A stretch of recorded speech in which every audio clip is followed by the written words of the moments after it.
Hey, what's up? Daniel West here from danielwest.co.za, and welcome to another exciting tutorial where we will create some rain. Yes, you've heard it right.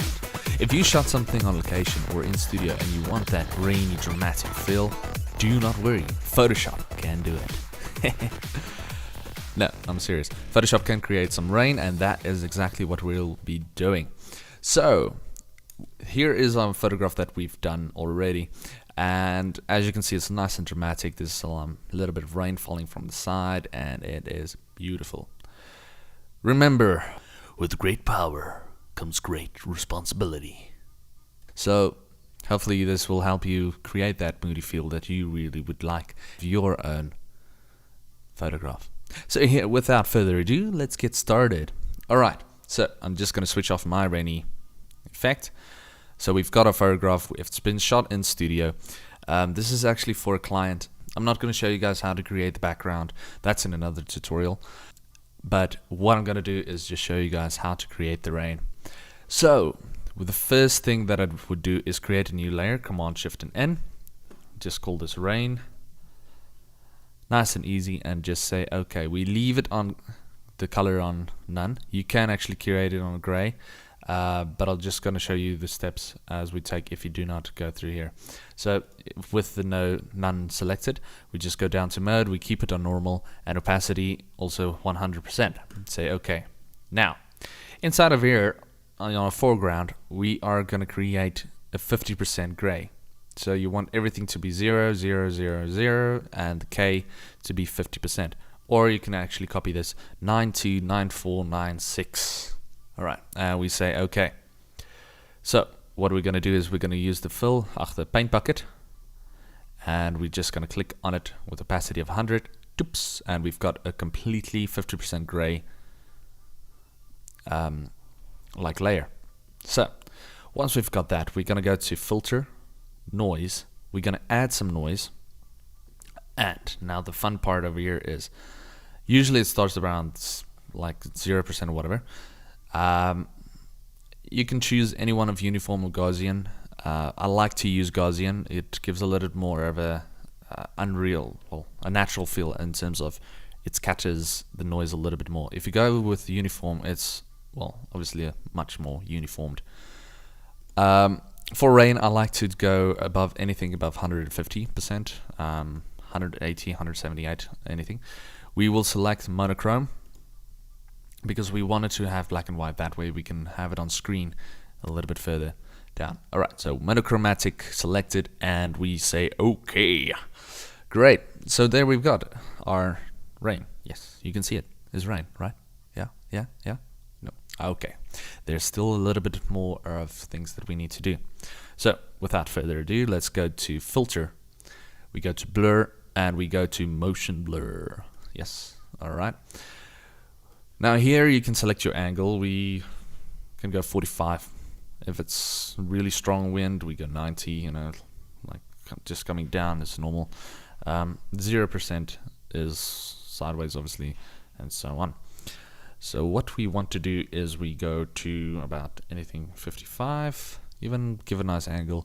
That way our rain is coming from the left, no, from the right to the left. Otherwise, if you wanted to go left to right, you just go minus 45 or 54 or whatever you like to have your value. I like 72 actually. Alright, so let's just go to 65. We go down to 72. There we go. Alright, now the distance. 1 is not going to do anything really intense unless you go and zoom in. Then you can actually see it moved a pixel. But that is not what we want to do. We want to make it nice and long. There we go. So we go about 144. That would be fine. Say okay, and there we've got our rainy effect. So we're gonna put the mode with our layer selected. We're gonna put our mode to screen. Yes, it's starting to look like something. Still a long way to go. Alright, then in our adjustments layer, we're gonna go to curves. You can even go down over here and select curves. Oops. Great. Now, with Alt selected, you go in between the two layers, and this little pop-up thingy will come up, and you just click it. That way we parent this, that it only affects the layer. And that is exactly what we want. So now the trick is over here to make it a little bit more realistic is to click on it, create two points for you. All right, and the bottom one, you are actually going to take it down till you don't see much white anymore. The further you take it down, the less rain you're going to have. The more you take it up, the more rain you're going to have. So you got to play around with it. Now the white one, why I've made it there is I'm just going to create it, just going to push a little bit more, that I can see more white coming through. All right, so just slightly down. There we go. Great, that's looking good.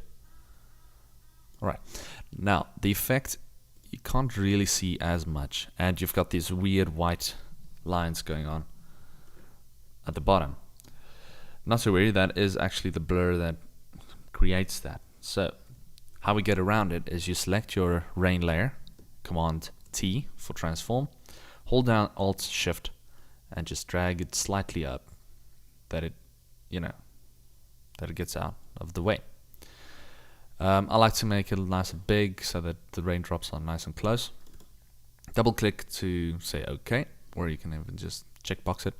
And there we go. We've got our first layer of rain going nicely. Great. So just double clicking on the curves, and then we can just slightly tweak that. Great. Now the next thing that I'm going to do is I'm going to select with holding down Shift, select both the rain and the curves, and I'm going to go Command and J to duplicate it. This way you can actually see it actually becomes more prominent.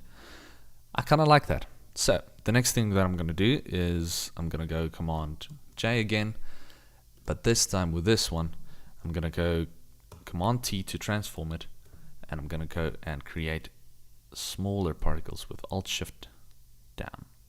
There we go. Right around there. But now there is way too much noise going on, way too much like rainy effect that is happening over here. So what I'm going to do is I'm just going to take my curves and put it down slightly. More up, more white, more down. More. Yeah.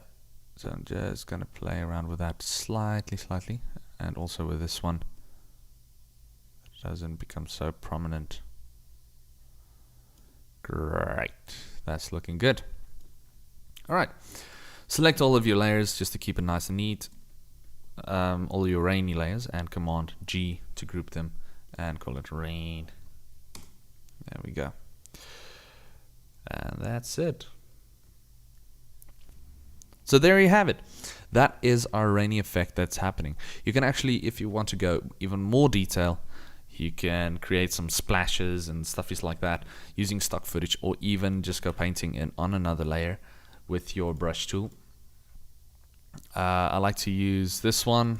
Any one of these would be nice. It's a little bit of a scatter. Make it nice and biggish.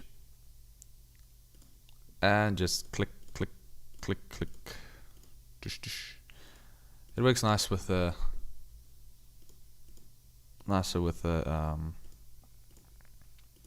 with Wacom pen or any type of pen, but I like Wacom. I like Wacom, yes. Wacom pens are nice and it works very, very cool. Right, so just create that, slightly down with the opacity and create a new layer, slightly more out and a bigger splashy feeling, and just click away. Once again, remember, you gotta keep reality in check, like just keep an eye on what seems real, what doesn't seem real, okay? Like for instance, whatever is happening down there is not real. It doesn't feel real. So just go back and do. There we go.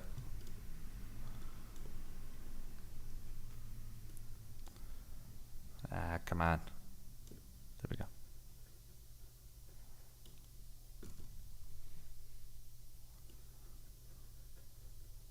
There we go. Opacity down and shot. So now you have those splashes going on Well, there you have it. The rainy effect using Photoshop and nothing but what the filters inside of Photoshop. Yes. If you like the video, please subscribe, and I hope to see you guys next time. Bye.